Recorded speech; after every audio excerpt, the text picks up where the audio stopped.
Not very good at these video essays just yet, but I figured if I got something out there, it'd encourage me to make a bit more. So this is On Wandering. I sit in my caravan on a grey autumnal morning, realising that writing about going wandering will do nothing to dissuade the growing certainty that I must move somewhere, anywhere, imminently. This time of year, for unknown reasons, always precipitates an intangible urge to change scenery, to pack my bags, grab my hammock and pick a direction. This is not with the aim of ending up in any particular place. There's no will towards Brighton or Edinburgh or Wales, but should I end up there, it's of no great displeasure to me. The urge I feel is rather to leave, than to be somewhere else, to simply not be where I am at the time of its resurgence. I've never been able to tell what environmental factors are at the cause of this instinct to migrate. Maybe the turning of the cycle and the world going from beautiful green to grey death. Maybe the anniversaries of escaping an abusive relationship or the deaths of several of my friends. Maybe the just feeling of approaching winter drives that lizard brain to run. Whatever the reason, the feeling is both welcomed and loathed by myself and others like me. We abandon jobs, homes, relationships and friendships simply with the aim of seeing what else there is over the next hill.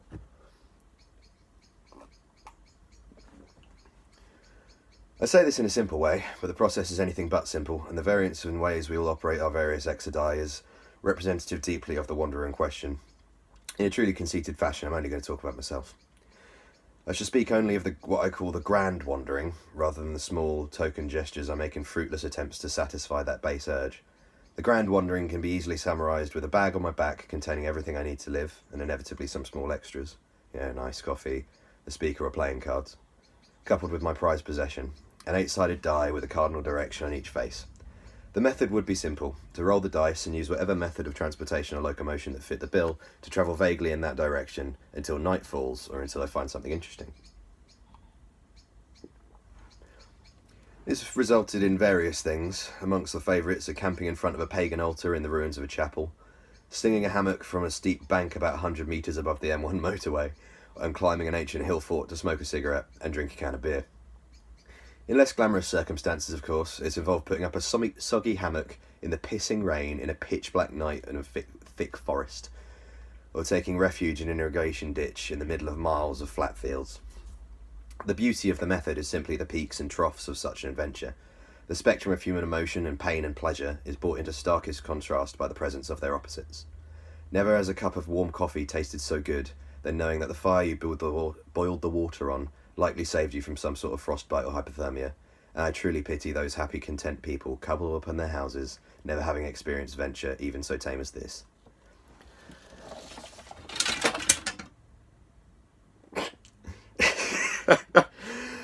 Another method, for lack of a better term, came later in my life, after I'd met people all over the country, the art of bouncing from place to place. As an example, recently I started in Plymouth, sleeping on a construction site that I was working on. Took a direct coach from there to Manchester to see some friends in a boxing match and have a wander around Manchester, the city proper. From there to Sheffield to go climbing with some friends, then to York to see a friend graduate from university. Top this one off by contacting someone in Brighton who owned a farm, who let me sling my hammock in his land and do work for him for about 2 weeks. Unfortunately, that wander was cut short by the advent of the pandemic, which obviously I had no idea was happening, and back to a still boring life I went. You can see most of that travel in the last few videos on this channel.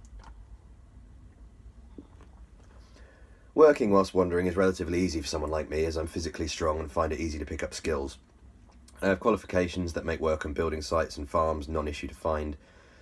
Sometimes I would work for a week, sometimes 2 weeks, sometimes more, camping nearby or staying somewhere cheap or rent-free, and then take the pay and leave. In these jobs, doing short stints of boosts of cash is expected, and it's the quality of your work rather than the longevity that makes you attractive to future employers.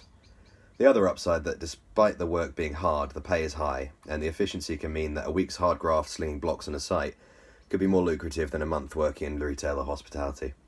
This is the aim when you're travelling, to spend only what time is absolutely necessary working, and to spend the rest of your time travelling. For this reason, many vocations are utterly incompatible, but I've heard of people who do regular jobs from a laptop or computer who can maintain a regular income that way, but I think I lack the skills needed for that sort of venture. The way money works when you're wandering is very different as well. When wandering, we have no rent to pay, no bills or anything else to worry about outside of debt repayments or phone contracts. I had the maximum unlimited phone deal, so regardless of where I was or what I was doing, I always had internet access and could get help or friends or music wherever and whenever I needed. Things like this are worth the money as they repay themselves very rapidly without the large outgoings to worry about. Regular payments become the only anxiety. Normally, altogether amounting to less than 100 per month, for me anyway, or less if someone is really frugal. With this being the case, if we use public transport or a car, we can take a little bit more out of our total, and the rest is essentially paying for food or entertainment. When you've been out camping for 6 days of a week, spending a little bit extra money for a hot shower or a night out or a restaurant meal can feel like heaven, purely because of the spectrum of experience I mentioned earlier, and is not one to be missed out on. A great man once wrote, "The pleasure is to play," and if you can figure out who I'm quoting there, I'll be very impressed by you. A good amount of the joy experienced in wandering is purely the realisation of true freedom, the ability to go anywhere at any time with no impedance, relying entirely on the pack on your back. This self-reliance and raw potential for experience takes practice to notice and appreciate, but once its presence is realised, provides a warmth of pleasure and pride that I'm sure cannot be replicated elsewhere in the modern world. To have the freedom to walk a certain way because the flowers are beautiful, sleep in a certain place because the rush of a brook is pleasing, or to eat a certain fruit simply because it happened to be along your random path is utterly intoxicating. In the simplest sense, it feels like you're turning with the world and walking with nature when the going is good. When the going isn't good, and the storms steal your rainfly in the middle of the night, your shoes break miles from a town, and your food goes just mouldy enough that you're not sure whether that pit in your stomach is hunger or something more serious. To walk this way and to live this way is to truly live, to wander the world and be parts of the highs and lows the same way a wild animal would.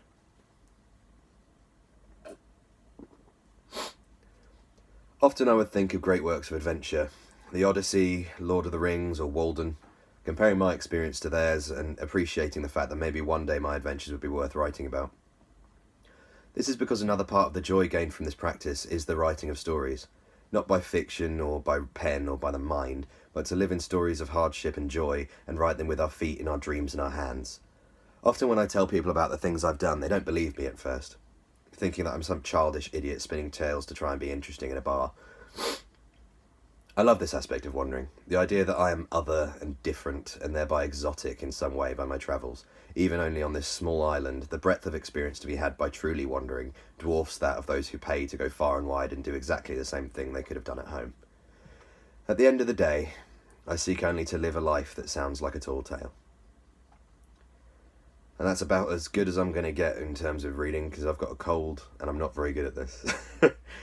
But until I'm absolutely sure that there's not going to be another lockdown or another, whatever else they want to call it, that will spoil another travelling session, and until I've managed to sort some sort of driving licence, maybe something to, make travelling a bit easier. Maybe I can go abroad a bit when I've got a driving licence. That'd be ideal. Until then, I'm afraid there won't be any more Project Nomad videos other than these sorts of musings, which obviously I do publish on Scrawls of the Old Head now, unless I change the name of that by the time I upload this. Regardless, I'll put a link down in the description. If you like this sort of thing, let me know. If you've got an idea of something that you'd like me to write and read about, then let me know. I don't really know where I'm going with this. I'm just bored as fuck between jobs and trying to figure out something to do. So, if you enjoy it, give us a yell. Thank you very much for listening.